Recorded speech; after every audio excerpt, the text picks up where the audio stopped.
Mellow greetings, my friends, and welcome to the fourth installment of Lost in Time, the games that time forgot. I'm your host and unofficial mascot for internet blandness, Sonic94. Good evening. For this episode, I'm going to take a look at Titan A.E. for the PS1, developed by Blitz Games and due to have been released in the fall of 2000 to tie in with the underrated animated epic of the same name. Now, unlike the previous games I've reviewed in this series, this game is something of an interesting oddity as it was actually released to the public. Sort of. You see, while the finished product never hit stores' shelves, a demo disc was released in limited quantities in the US around a month before the game's eventual cancellation. This demo is what I'll be reviewing today, so without further ado, let's dive in. The demo for Titan A.E. includes two levels with two different styles of gameplay. One's third-person action-adventure oriented, while the other consists of 3D shoot-'em-up gameplay. Other features found on the disc include a presentation of the full game featuring some pretty promising screenshots, a control layout menu, and a rather poor quality trailer of the movie, which is also played when you first turn the demo on. I guess it makes the most sense to start off with the exploration demo. In the game, you take control of either Kale or Akima. Unfortunately, Kale is the only playable character in this demo, so the question of whether or not Akima plays differently to him remains unanswerable. The level included in the exploration demo is set on Tau 14, following Kale's daily routine of managing broken spaceship hulls in the movie, and your goal is to make your way to the cafeteria to meet up with his guardian, Tech. If you're a fan of the movie, you'll notice that during different parts of the level, two songs from the movie's soundtrack will be playing in the background, Down to Earth by Lucius Jackson and Karma Slave by Splashdown. Two songs which, personally as a fan of the movie, I think would be a little more fitting for Akima's gameplay as opposed to Kale's, but since this is a demo, I guess I could assume that the developers are working on an original soundtrack for the game, but they just didn't have it ready at the time. Controls are pretty standard for this type of game. Circle to jump, X to attack, and holding down the triangle button will slow your movement down to a steady walk, which really helps out when positioning yourself during platforming segments. Pressing circle near ledges will enable you to climb them, and you can also automatically climb ledges by walking into them, kind of like the Harry Potter games I grew up playing on PC as a kid. In regard to movement, Kale is a little hard to control at times due to how sensitive turning is, but compared to a lot of other adventure games on the PS1 with similar controls, I can name worse.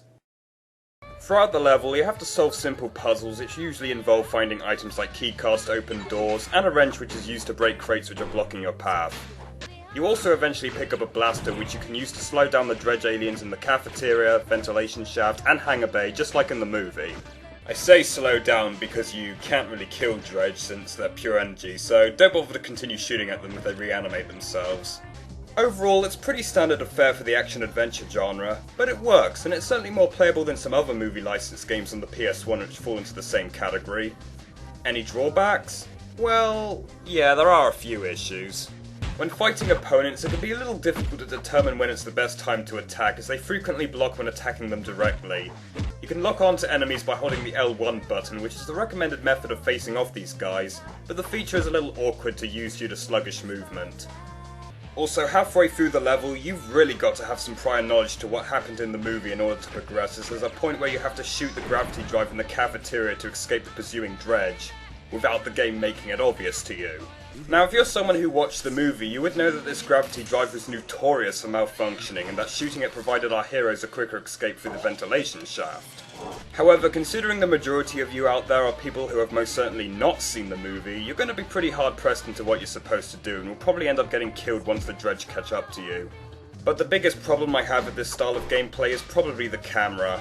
It always seems to swell around you when trying to move in the opposite direction you were facing, and it fares worse during platforming sections since you don't have any sort of control over what angle the camera is set, which can often result in a number of missed jumps. Every other third-person action-adventure game I've played on the PS1 had a controllable camera to some degree, so I don't understand why this game, made in the year 2000, doesn't have one. After a chase through the ventilation shaft and one final puzzle involving the deactivation of force fields, you'll gain access to the craft in the scene from the movie where Kale and Corso try to escape the asteroid, and the level ends, sending you back to the main menu. So with the exploration demo covered, let's talk about the flying demo.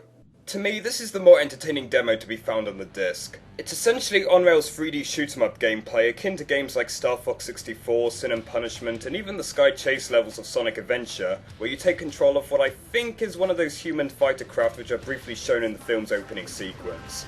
Fans of Titan A.E. will also notice that the background music for this level is the song It's My Turn to Fly by The Urge, one of my personal favourites in the movie's soundtrack. Presumably taking flying lessons before arriving on planet Seshreem, you'll have to navigate your way through some sort of volcanic environment, shooting numerous non-dredge enemies and taking down a two-phase boss at the end. In comparison with the other demo, the controls of this style of gameplay are very much responsive throughout. You can shoot twin blaster cannons by pressing the X button rapidly, and holding down the button will allow you to lock onto enemies with a homing laser. And much like Star Fox 64, you can also collect power-ups like bombs which you can detonate by pressing square, boost by holding down R2, and orientate your ship on a 90-degree angle by pressing L1 and R1, which is very useful when flying through tight gaps. Despite its playability though, this demo is also not without its faults. Some of it stems from a technical standpoint. If you accidentally crash into something like a wall, you'll experience a bit of environment clipping, which can sometimes obscure your view of things, making it unclear if you're still colliding into the obstacle or if you've managed to safely move away from it. A similar problem can also be said about certain graphical effects like fire, which can sometimes block your view of things for a number of seconds.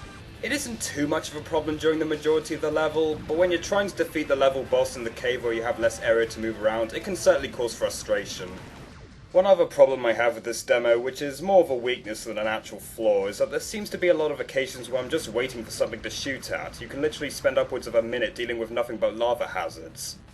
As the level included in this demo appears to be the tutorial for this gameplay style, I'm willing to forgive it for this, but given the game's cancellation, it would have been nice to be able to take down enemies a little more often. But despite these issues, it's still a very enjoyable level, and unless someone can correct me on this, I'd say it's the closest thing to a PS1 version of the classic that is Star Fox 64.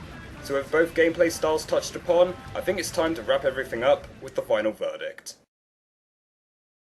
If you're a dedicated fan of Titan A.E. and you feel the need to own every single bit of merchandise released for the film in order to fully give it the love it deserved, you owe it to yourself to track down this demo for the unreleased game.